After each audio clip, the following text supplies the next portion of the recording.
From our CBS 42 State Capitol Bureau, one lawmaker wants new requirements for people who tether or leave their dogs outside. State Capitol reporter Ryan Hall explains why.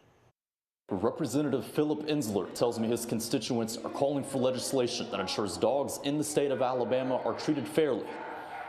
It's dogs like these at the Montgomery Humane Society that are inspiring Insler's bill. He says his bill would bring new standards for owners who keep their dogs outside or tethered. It just is a way to say, look, if you're going to be a dog owner, there are responsible and reasonable requirements you have to abide by.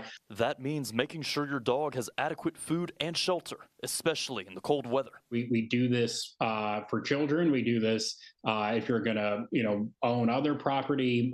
There are always requirements around making sure that it's done in a decent and fair way. Stephen Tiers, executive director of the Montgomery Humane Society, says they come across tethered dogs regularly. While some have adequate resources and shelter, he says not all do. Whether it's a dog they're not able to contain within the fence, or the single mom of three that has them tied to close to the front door for protection, to those that just lack of education or knowledge. Tiers says he's for anything that's going to improve animal welfare. I think all animal welfare is only as strong as the community. So the problem is a community problem, and it takes a community to solve it, sometimes with your voice, making a phone call. Dr. Tony Frazier, the state veterinarian, says they've gotten some calls about horses being tied to the roadside to graze.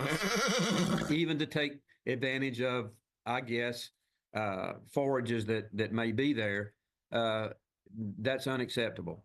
And that's outside the current statute as it is written.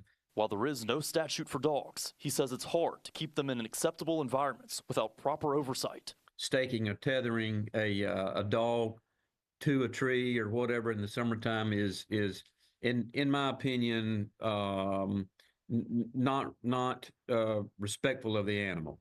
Representative Insler says the bill is still in the drafting stages. He hopes to have something filed during this upcoming legislative session. It starts on February 4th. In Montgomery, Ryan Hall, CBS 42 News.